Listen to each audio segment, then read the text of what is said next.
안녕하세요. 저는 딸 셋, 그리고 아들 하나 키우고 있는 40대 워킹맘입니다.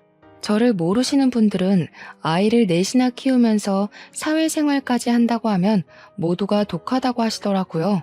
네, 저 독한 것도 맞아요. 첫 아이를 낳고 저도 집에서 애 키우면서 살림만 했던 경력 단절까지 이겨냈으니까요. 주변을 보면 애들 어느 정도 다 키우고 엄마 손 별로 안 타기 시작하면 남편들이 돈 벌어오라고 밖으로 보내는 남편들 많다는 이야기 들었어요. 그리고 남편이랑 못 살겠지만 경제적으로 힘들어질 것 같아서 다 참고 사는 아내들 이야기도 많이 들었고, 저는 그런 분들에게 할 수 있다는 것을 보여주고 싶어 글을 적기로 마음먹었습니다. 갓 사회에 발을 내디뎠을 때 저는 고작 26살 먹은 사회 초년생이었어요. 지방 전문대 다니기 싫어서 재수도 하고 휴학도 하면서 시간 꽤 까먹었고, 결국 제 그릇이 작았는지 저는 지방 전문대 졸업하고 첫 취업을 중소기업 격리직으로 했습니다. 그리고 여기에서 빌어먹을 전 남편을 만났습니다. 저희는 나이 차이가 크게 났었는데 제 나이 26, 그리고 전 남편은 12살이나 많은 38, 모두가 말리는 연애였지만 전 남편은 나이가 조금 많지만 동안에 속한 호감형 외모를 가지고 있었어요. 무엇보다 말을 정말 재미있게 했어요. 그러다 보니 같이 이야기만 해도 자꾸 저는 웃음이 나왔고, 전 남편은 저에게 웃는 모습이 참 예쁘다고 계속 꼬셨어요. 원래 여자 꼬시기가 제일 쉽다고 그러잖아요. 어린 나이에 나와 다른 씀씀이를 가진 어른이 제가 좋다며 선물 공세를 펼치는데 어떤 여자가 안 좋아하겠어요? 금전적으로 여유가 넘치는 모습이 어쩌면 제가 속물로 보일 수 있겠지만 정말 마음에 들었습니다. 친정이 넉넉하지 못한 형편이라 항상 아끼고 사는 것이 몸에 박혀 있었는데, 이 남자와 함께 있으면 좀 욕심내도 괜찮을 것 같다고 생각했었거든요. 무엇보다 저한테 계속 예쁘다고 하는 사람한테 결국 눈길이 갔고 그렇게 연애를 시작했습니다. 전 남편은 홀어머니와 저보다 10살이나 많은 여동생이 한 명 있었고, 아무래도 노총각 아들이 마음에 걸렸던 시어머니는 결혼을 서둘렀으면 좋겠다고 했어요. 딱히 제가 더 어리다고 무시 안 하고 노총각 아들이 12살이나 어린 여자랑 결혼한다니까 처음에는 시어머니도 10살 많은 시누이도 저한테 정말 잘해주셨어요. 어른들이 그러죠.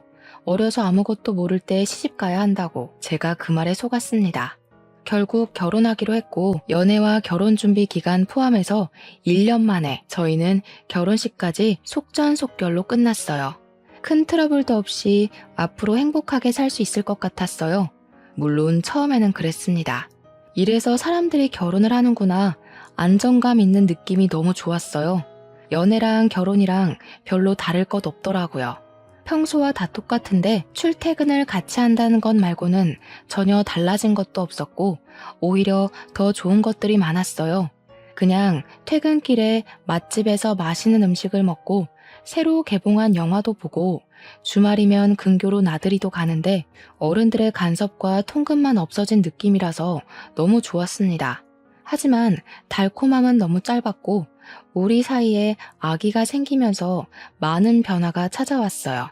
시댁과 친정에서는 남들처럼 굳이 맞벌이 안 해도 남편이 돈 잘 번다는 이유로 아기는 엄마가 키워야 한다고 직접 키우기를 권했고, 남편 역시 제가 회사를 그만두고 집에서 살림하기를 원했어요.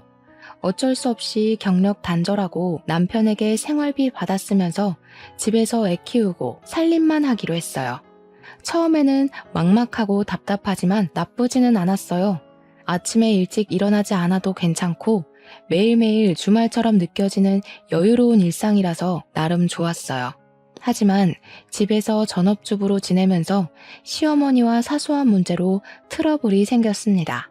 천사처럼 좋던 시어머니는 제가 전업주부로 지내는 모습이 마음에 안 드셨는지 아니면 원래 본 모습이 이런 사람인 건지 모르겠지만 태도가 변하기 시작했습니다. 얘, 너는 친정에도 전화 그렇게 안 하니? 시어머니가 죽었는지 살았는지 궁금하지도 않아? 네가 그렇게 뜨신 밥 먹고 등 따뜻하게 지낼 수 있는 게 누구 덕분인데 이러니? 이런 사소한 부분에서 어린 게 티가 난다니까. 앞으로 일주일에 서너 번은 꼭 전화해라. 처음에는 왜 전화 한 통 안 하냐, 안부 전화는 왜 안 하냐며 서운하다고 하셨지만 오래 가지는 않았어요.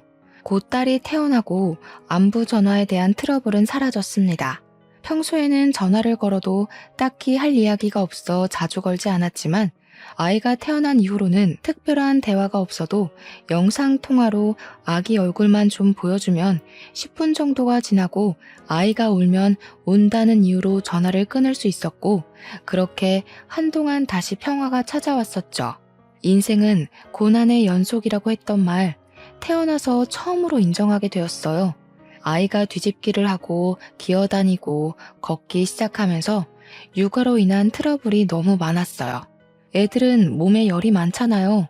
매일 땀을 흘리면서 노는 아이에게 얇은 옷을 입히면 추운 겨울에 왜 옷을 얇게 입혔냐?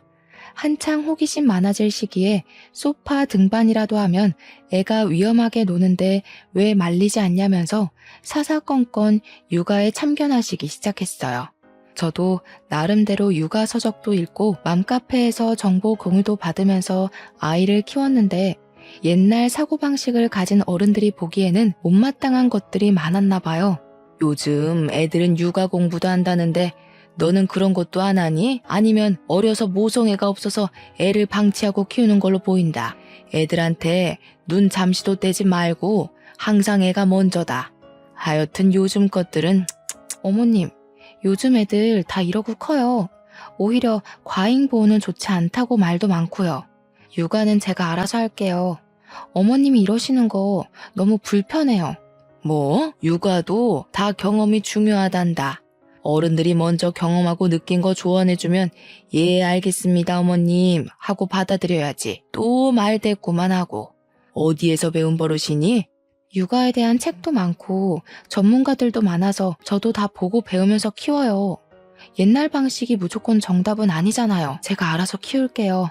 그냥 안부 전화는 왜 안 하냐는 잔소리만 안 들었지 다른 이유로 사람 미치게 했어요. 그리고 더 힘들었던 것은 시어머니와 부딪히는 일이 많아지면서 남편에게 하소연하기 시작하였고, 처음에는 우리 엄마 왜 저러는지 모르겠다고 자기 키울 때 안 그랬는데 왜 유난인지 모르겠다던 남편이 점점 저한테 질리기라도 했는지 변하기 시작했습니다. 어른이 말하면 고개 숙일 줄도 알아야지. 내가 계속 네 편 들었다고 따박따박 우리 엄마한테 자존심 세우는 거 좀 아니지 않냐? 결혼 초반이야. 네가 어리니까 사회성이 떨어져서 그런가 보다 하고 봐줬지. 1, 2년 됐으면 사회성 기를 때도 되지 않았냐? 언제는 어려서 좋다고 꼬셨으면서. 그리고 내 편 한 번만 들어주는 게 그렇게 힘들어요? 해결해달라는 것도 아닌데 육아를 우리가 해야지 왜 어머님이 사사건건 간섭하시는지 저 모르겠어요. 그러니까 자존심 내세워서 우리 엄마랑 싸우지 말고 알겠다 죄송하다 한마디만 해라. 그게 융통성 있는 거라고. 듣기 좋은 소리도 한두 번 들으면 듣기 싫다는데 내가 언제까지 네 감정 쓰레기통으로 살아야 하냐? 어머님도 힘들게 하는데 당신까지 왜 이래요? 그리고 당신도 살림이나 육아에 전혀 관심 하나도 없고 저 혼자 독박 육아하는 거 불공평한 것 같으니까 앞으로 나눠서 해요. 애를 저 혼자 만든 건 아니잖아요. 집에서 따뜻하게 살림이나 하고 쇼핑만 하고 지내니까 아주 배가 불렀다. 남들은 애 키우면서 밖에서 돈도 벌어다 온다는데 오늘은 또 뭐 샀냐? 쓸데없는 거 샀지? 집에서 내가 주는 돈 받아서 쓰면서 매번 20만 원씩 장 보는 거 개념이 없는 거 아니냐? 애가 아직 사회의 쓴맛을 안 봐서 돈 아까운 줄 모르나?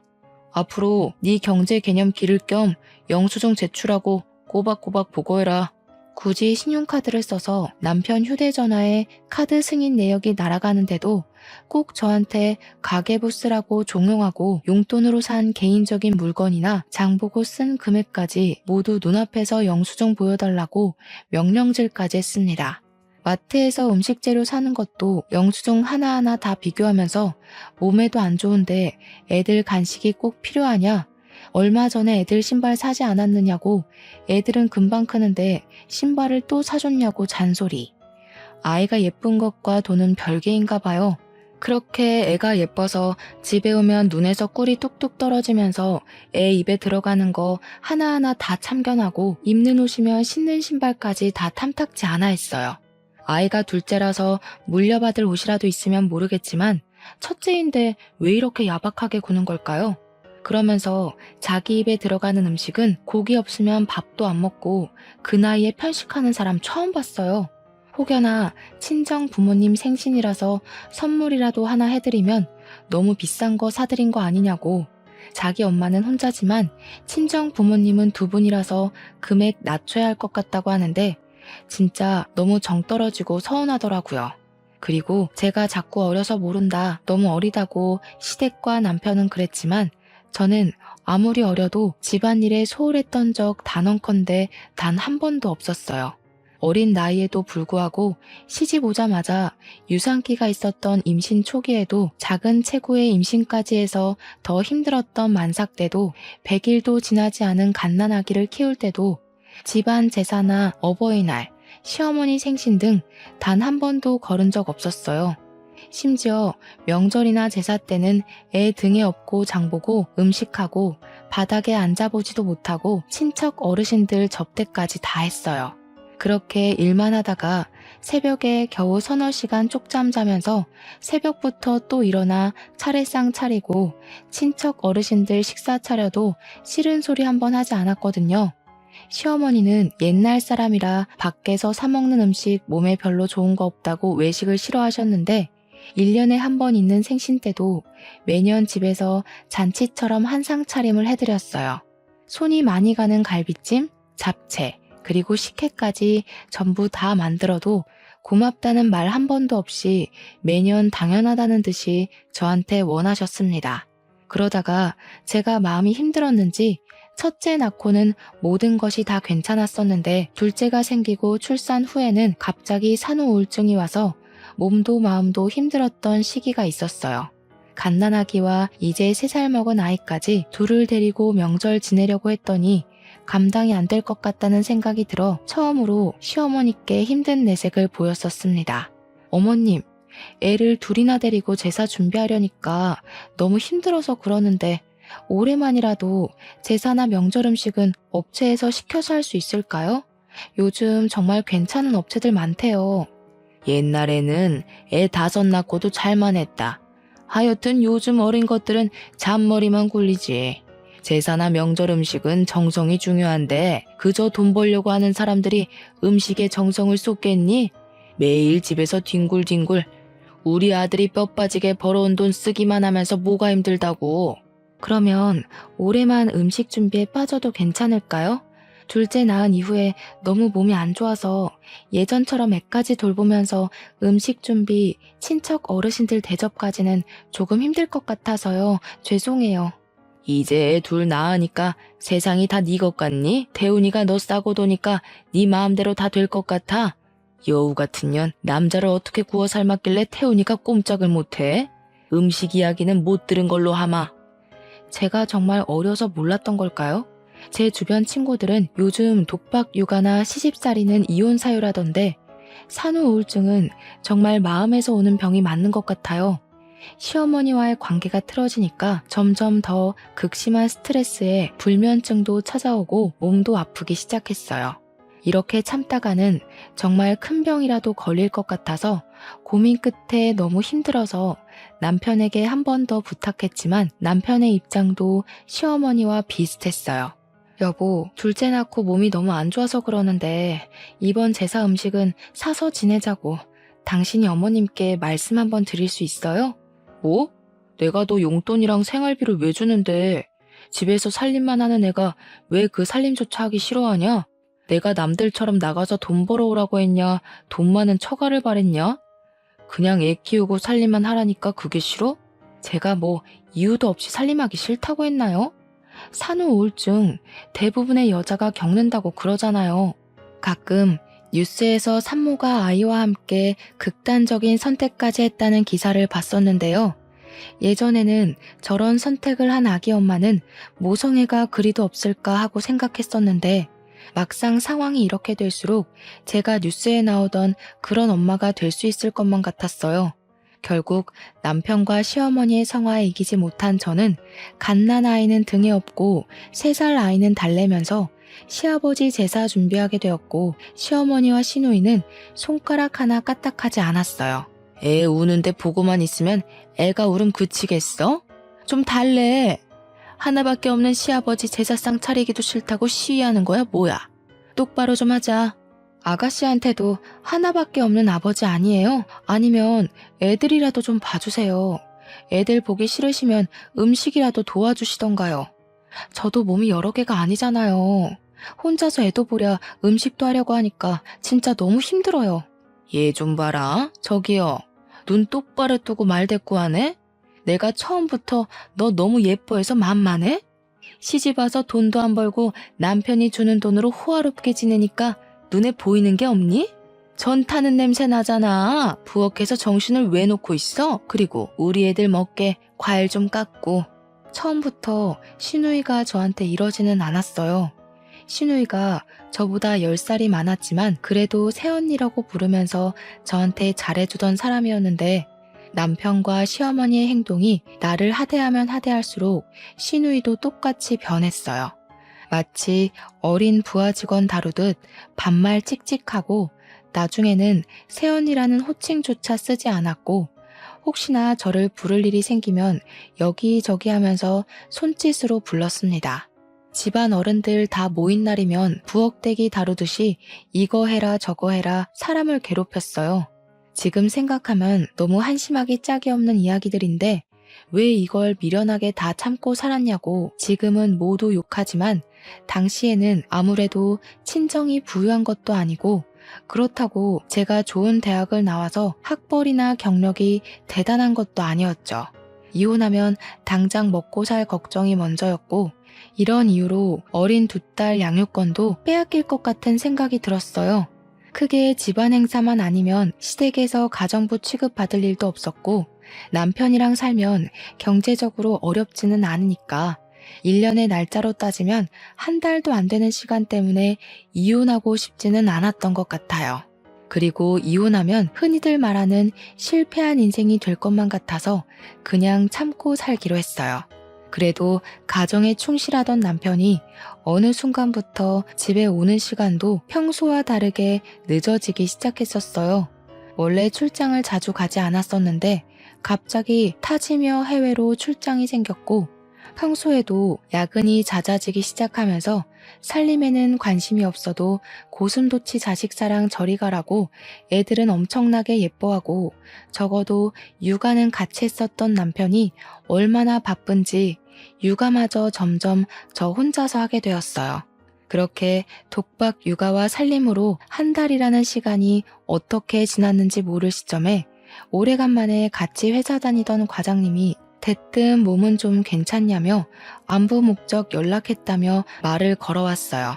그냥 아이 낳고 몸조리 잘했냐는 의미로 알고 이제 회복 거의 다 해서 소도 때려잡을 수 있다고 농담을 던지자, 그래도 애처가랑 결혼 하나는 잘했다고, 집사람 아프다고 집에서 애 봐야 한다고, 출근 1달이나 안 하는 남편 흔치 않다며 제가 모르는 이야기를 하기 시작했어요.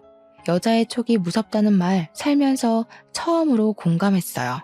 저 이야기를 듣는데 이건 100% 바람이라는 생각만 들었고, 지금까지 살면서 시댁에서 부엌대기 취급이나 받으면서 서럽고 힘들어도 다 참고 가정만 유지하려고 노력한 내가 바보가 된 것 같았어요. 그리고 제가 너무 믿고 따르던 과장님에게 사실대로 다 털어놨습니다. 과장님, 사실 1달 전부터 남편이 출장이나 야근이 잦다고 집에 자주 안 왔어요. 가끔 집에 오면 옷만 갈아입고 나가는 경우가 더 많았는데 뭔가 느낌이 다른 여자 생긴 것 같아요. 1달 전부터? 아니, 회사에도 조금 수상한 신입이 하나 있는데 사장님이 자꾸 그 신입만 외근 보내서 자주 사무실에 없는 여직원이 있어. 아직 업무도 모르는 애를 자꾸 외근 보내서 사람들이 다 이상하다고 그러거든. 혹시 이름이나 사진 좀 볼 수 있을까요? 이력서에 있던 증명사진이라도 괜찮아요. 과장님, 부탁드릴게요. 뒤이어 과장님이 문자로 보낸 사진은 그냥 어리고 예쁜 여자였어요. 나이는 이제 24. 저랑 비슷하게 대학교 졸업과 동시에 취업했다고 하더라고요. 오해가 있었을 거라고 아닐 거라고 생각하려고 노력해도 자꾸 의심은 커져만 갔어요. 마침 남편이 모처럼 집에 들어온 날이라 치킨을 먹고 싶은데 제 휴대전화 배터리가 없다며 배달 앱을 켜달라고 했습니다. 밥 다 먹고 이 시간에 무슨 치킨이냐고 잔소리는 조금 들었지만 옆에서 딸아이도 치킨 먹고 싶다니까 못 이기는 척 결국 잔금을 풀어서 주더라고요. 치킨 시키는 척 사진첩부터 열었더니 남편이랑 내연녀가 다정하게 찍은 사진들이 있었어요. 확대해서 보니 내연녀는 저번에 과장님이 보내준 회사 신입 여사원이랑 같은 사람이 맞았고 메신저까지 열어서 대화까지 보니 정말 정신이 나갈 것 같았어요. 벌써 보고 싶다. 이웃만 하면 너랑 같이 살겠다. 주말에 여행 가자. 사랑한다. 이런 메시지들이 많더라고요. 너무 화가 났지만 또 애들 얼굴만 보면 현실이 너무 막막해서 눈물이 날 것 같았어요. 무턱대고 이혼부터 하면 앞으로 애들 얼굴도 못 보고 경력 단절로 먹고 살기도 힘들 것 같아서 당분간 참고 지내면서 적어도 두 딸은 내가 키울 수 있는 능력을 키우겠다고 다짐했습니다. 사실 친정은 제가 어릴 때 의상실을 했었습니다. 모두 아시죠? 동네에서 제법 큰 의상실을 친정 부모님이 운영하였지만 기성복 시대가 열리면서 의상실들은 하나같이 다 망해서 사라졌어요. 친정 부모님은 그래도 업을 살리겠다고 세탁소와 옷수선을 하고 있고요. 저는 아이들을 키우면서 내가 할 수 있고 쉽게 배울 수 있는 것을 찾다가 애들은 어린이집 보내고 하루에 6시간씩 친정에 가서 아기 옷 만드는 것을 배웠어요. 당장 수익을 내고 싶은 욕심도 없었고 그냥 내 딸이 입으면 좋을 것 같은 옷들을 진짜 정성스럽게 만들어서 애들한테 입히고 예쁘게 사진도 찍어서 인터넷에 올렸습니다. 그러자 딸 가진 아기 엄마들한테 연락이 많이 왔고 구매를 희망하는 엄마들도 간혹 있어서 그렇게 조금씩 팔기 시작했습니다. 쇼를 한다 쇼를 해. 그냥 집에서 애나 키울 것이지 쇼를 해라. 그렇게 팔아봤자 푼돈 아니냐? 하여튼 먹고 살만하니까 한가해서 이딴 거나 하지. 애들한테 소홀하기만 해라. 나 이번 주 출장이다. 저는 남편의 외도를 알면서도 1년이라는 시간 꾹 참고 버티면서 돈을 모으기 시작했어요. 노력은 배신 안 한다고 했었나요? 정말 묵묵히 일만 했더니 꾸준히 구매해준 엄마들이 생기고 맘카페에서 공동구매로 진행하면서 점점 사업이 커져갔습니다. 사려는 엄마들이 늘어나면서 대량 생산을 위해서 공장까지 계약해서 옷을 만들기 시작했어요. 정말 눈코 뜰 새 없이 너무 바쁜 시간을 보냈고 시어머니에게 안부 전화도 일주일 넘게 하지 못했어요. 시어머니 성격에 그냥 넘어가실 분이 아니었고 우리 집으로 찾아오셨어요. 너 요즘 친정에 갔다가 매일 이렇게 늦은 시간에 집에 오니? 우리 아들 돈 받아 처먹으면서 가정은 나 몰라라. 결혼하면 출가 외인인데 친정에 가 있는 시간이 너무 길다. 이럴 거면 나 너랑 우리 아들 결혼 안 시켰다. 네가 이따위로 행동하는 거 보면 내 속이 다 터지니까 그냥 이혼해라. 우리 아들 능력 좋아서 괜찮은 며느리 줄을 섰다. 그냥 잠깐 애들 어린이집에 간 시간에만 하는 거라서 가정에 소홀하지 않았어요. 그리고 잘 지내고 있는데 갑자기 이혼하라는 거 좀 듣기 거북하네요, 어머님. 저 되바라진 년이 입만 살아서 가정에 소홀하지 않다는 애가 시애미가 죽었는지 궁금하지도 않아? 꼭 이렇게 찾아오게 만들고 사업은 아무나 하는 줄 아는 게냐? 그냥 집에서 밥이나 하고 애나 키워라. 웃기지만 제 사업이 입소문을 타면서 점점 더 커질수록 남편 회사는 더 힘들어지고 있었습니다. 하지만 남편은 내연녀에게 푹 빠져서 제 사업에는 관심도 없었고 그저 푼돈이라고 확신하고 무시했어요. 그러다가 남편 회사가 어느 순간부터 일이 꼬이기 시작했고 주변 지인들에게 돈을 빌리기 시작했어요. 여자한테 빠져서 회사 일에 관심이 없으니 당연히 점점 더 회사는 어렵고 빚 갚을 날짜는 다가오는데 돈은 안 들어오고 빚을 빚으로 돌려막기 하면서 몇 개월 버티더니 결국 빚을 갚지 못해 부도가 났습니다. 회사랑 가지고 있던 땅을 전부 처분해도 3억이나 부족했고 결국 집을 팔아야 빚을 다 갚을 수 있었어요. 남편의 입장은 애들 키우려면 집은 있어야 한다고 지금 땅이랑 집을 다 제 명의로 돌리고 위장 이혼하자고 하더군요. 당장이라도 가압류, 압류, 민사소송과 형사소송이 걸릴 수도 있다고 남은 재산을 다 제 명의로 돌리고 이혼했어요. 빚은 갚지도 않고 현금으로 2억 챙겨서 베트남으로 도망까지 갔습니다. 정말 웃긴 건 이 와중에도 내연녀를 데리고 갔더라고요. 그 여자의 SNS는 온통 베트남에서 지내는 사진으로 도배가 된 상태고 전 남편은 오히려 한국에 있을 때보다 더 잘 지내는 것 같았어요. 저희는 시어머니에게 위장 이혼이라고 밝히면 어느 순간 소문이 날 수도 있을 것을 고려해 회사가 망했다느니 빚쟁이들한테 쫓기고 있다느니 그런 이야기는 하지 않고 남편이 베트남으로 장기 출장 갔다고만 했어요. 그렇게 3년이라는 시간 시댁에도 비밀로 하고 저는 묵묵히 혼자서 애들을 키우면서 지냈습니다.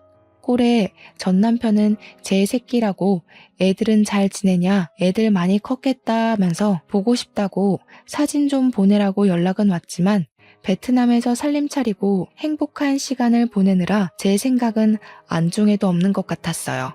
왜냐하면 저에게 혼자 애들 키운다고 고생이 많다느니 미안하다는 말은 한 번도 하지 않았으니까요. 애들도 점점 아빠가 없다는 현실에 익숙해지고 점점 크면서 저와 셋이서 지내는 생활에 익숙해졌어요. 그리고 애들도 할머니가 엄마를 싫어한다는 것을 인지하면서 할머니 집에 가는 것을 좋아하지 않았고요.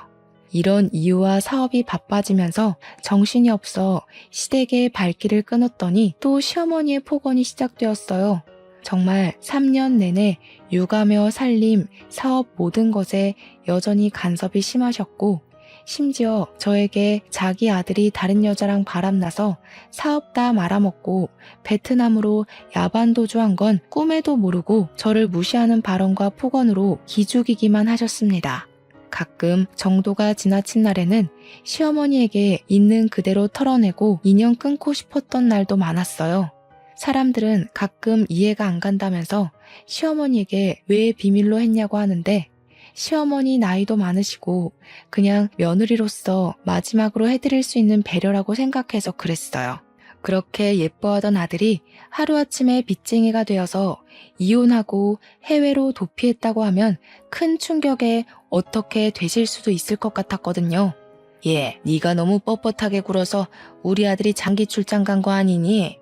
살면서 한 번도 이렇게 길게 출장 나간 적이 없던 애다. 여자가 드세면 남자가 집 밖으로 겉도는 거다. 이게 다 매력이 없는 네 탓이다. 어머님, 요즘 그런 마인드로 사람들이랑 이야기 나누시면 욕 드세요. 그리고 태훈 씨는 사업자 출장 나갔는데 이게 왜 저랑 상관이 있는 걸까요? 좀 기분 나쁘네요. 이게 두고 보자 하니까 이제 잘 보일 남편이 옆에 없다고 말대꾸하는 게냐? 너 그러다가 태훈이가 베트남에서 베트남 여자라도 만나서 돌아오면 그때도 이렇게 큰 소리 칠 수 있겠니? 나는 정이고 애들이고 뭐 없다. 그냥 내 아들이 선택한 여자 고를 거니까. 네, 나중에 꼭 그 말 지키셨으면 좋겠어요. 저도 차라리 태훈 씨가 베트남 여자 만났으면 좋겠네요. 그리고 3년 동안 코빼기도 안 보이는 남편이면 사실상 이혼한 거랑 다를 거 없다고 생각해요. 그러니까 어머님도 저한테 이러실 권리 없으세요. 저 아범한테 생활비도 안 받고 제 돈으로 애들 키우고 있으니까. 너 그 사업 누구 덕에 잘 된 것 같냐?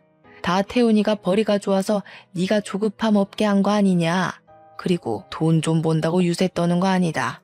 우리 아들은 더 잘 벌어도 너한테 돈으로 유세 안 떨었잖냐? 사람이 가진 것 좀 더 있다고 유세 떨면 복 나간다. 참 뻔뻔하고 제 상식선에서는 대화가 통하지 않아서 저는 한 귀로 듣고 한 귀로 흘리면서 지냈습니다. 그러다가 주말이고 사업이 바빠서 애들이랑 시간을 많이 보내지 못한 것 같아 키즈 카페에 갔어요. 애들끼리 놀고 저는 무료하게 앉아서 멍 때리는데 제가 사업차 계약한 공장 사장님이 혼자 계시길래 가서 간단하게 인사라도 하고 가려고 다가갔습니다. 어머, 안녕하세요. 주말이라고 애들이랑 나오셨나 보다. 되게 다정한 아빠네요. 그런데 혼자 오셨어요? 보통 이런 키즈 카페는 아빠랑 애들끼리는 잘 안 오는데 주변 테이블만 봐도 다 엄마들만 있잖아요. 정말 대단하세요.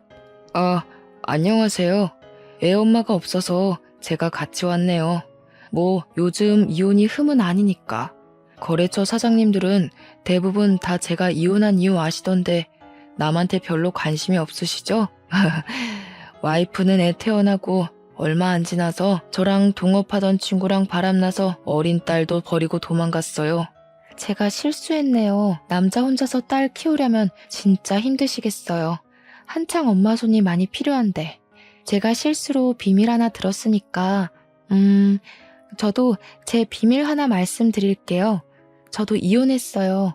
3년 지났나? 남편이 하던 사업 다 말아먹고 위장 이혼하자고 해서 했더니 베트남으로 내연녀랑 도망가더라고요. 그래서 저도 애들 혼자서 키워요. 딸만 둘이거든요. 그렇게 힘든 시간 보내면서 사업까지 하시고 정말 대단하신데요? 저는 애가 하나라서 둘이 여행을 가도 항상 서먹하더라고요. 혹시 다음에 시간 맞으면 애들 데리고 근교라도 좋으니까 주말에 나들이도 다니고 봄에는 소풍이라도 같이 다니실래요? 어휴, 저는 좋죠. 원래 애들은 애들끼리 있으면 자기들끼리 논다고 정신 하나도 없잖아요. 당장 다음 주말에 식물원 같이 가실래요? 저희 애들이 거기 세목이 주는 이벤트가 있다고 가고 싶대서 가기로 했거든요. 그렇게 주말마다 애들 데리고 만나서 좋은 곳도 가고 캠핑도 다니고 바빠서 여행이나 나들이를 갈 수 없으면 저녁이나 점심에 꼭 같이 만나서 외식이라도 했습니다. 공장 사장님은 만나면 만날수록 정말 괜찮은 사람이었고 제 딸들에게도 아빠의 빈자리가 느껴지지 않을 정도로 잘해줬어요.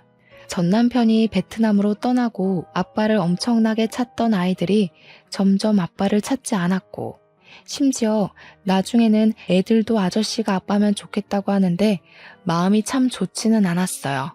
애들이 지난 3년간 저한테 티는 내지 않았지만 아빠가 아주 필요했던 것 같아서요. 그리고 저는 애초에 처음부터 전 남편을 기다릴 생각도 없었습니다. 저 혼자 애들 키우면서 경제적으로 힘들지 않게 살기 위해서 옷 사업을 시작한 거라 말이 위장 이혼이지만 그저 저에게는 이혼이었어요.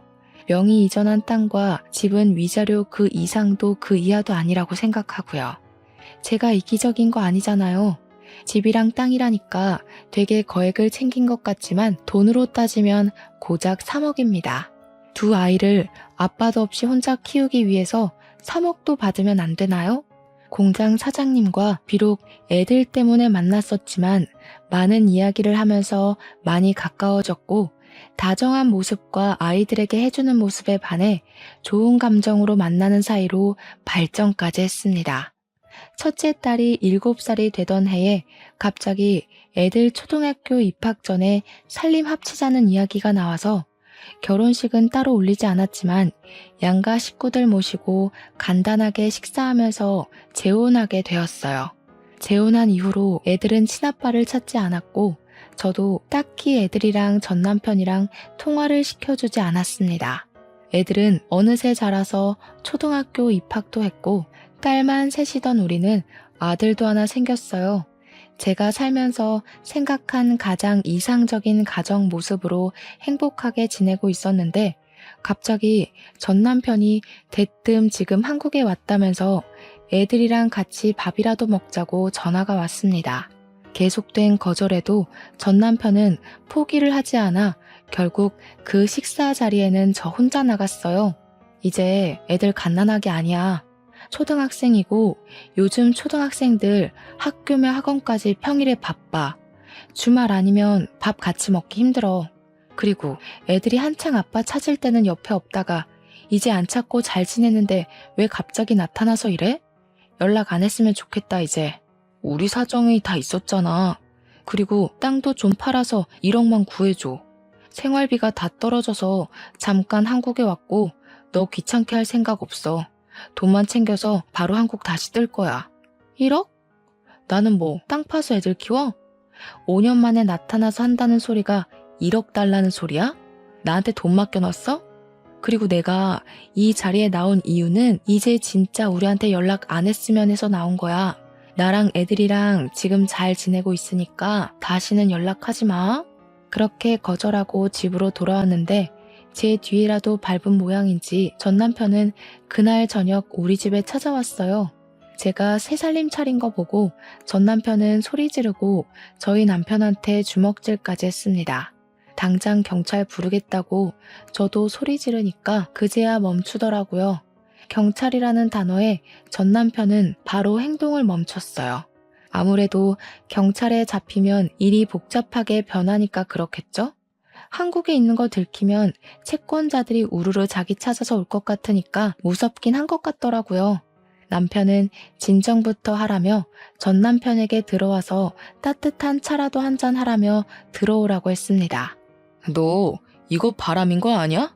우리 이혼한 거 아니고 위장 이혼이야. 정신 나간 년아. 너 이러라고 내가 땅이랑 집 명의 네 이름으로 바꾼 줄 알아? 이럴 거면 다시 내놔라.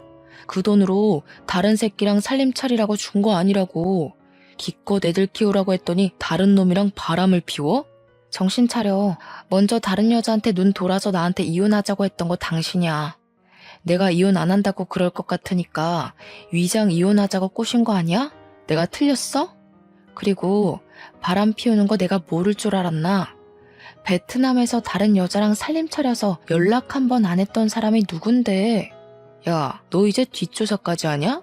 내가 그래서 너한테 무슨 피해를 줬는데 내가 너처럼 살림을 차렸냐? 이거 법 무서운 줄 모르고 자꾸 까부네? 이런 식으로 남자 등쳐먹고 살면 좋냐? 좋은 말 할 때 땅이랑 아파트 내놔라. 소송 걸기 전에. 소송 걸어? 하나도 안 무서워. 이미 우리는 이혼했고 땅이랑 아파트는 양육비 겸 위자료로 받았는데 법이 이걸 어쩌겠어? 소송 걸고 싶으면 걸고 다시는 찾아오지 말고 연락도 하지 마. 누가 땅이랑 아파트를 위자료로 줬대? 위자료도 가정에 충실했던 사람이나 받는 거야. 너처럼 다른 놈이랑 바람나면 못 받는다고. 이혼 취소 소송 걸 거니까 둘 다 콩밥 먹을 준비나 하라고. 화가 머리끝까지 난 전 남편은 그렇게 나가고 정말 얼마 지나지 않아 이혼 취소와 더불어 집, 땅 명의에 관한 고소장이 날아왔지만 남편의 친한 친구가 대형 로펌 변호사라서 도움을 받았어요. 변호사를 통해 집이랑 땅은 채권자들을 피해 해외로 도피한 전 남편이 양육비를 줄 수 없을 것 같다며 양육비와 위자료 목적으로 이혼 당시 전 남편이 저에게 준 거라고 전달했어요. 그리고 이혼 사유에 대해서는 남편의 외도라고 했죠. 당시 전 남편의 휴대전화에서 수집한 내연녀와 찍었던 사진, 메신저 대화 내용들을 다 제출하여 법원에서도 이미 법적으로 우리는 남이고 다시 전 남편이 재산을 되찾아올 수 있는 방법이 없다고 판결났습니다.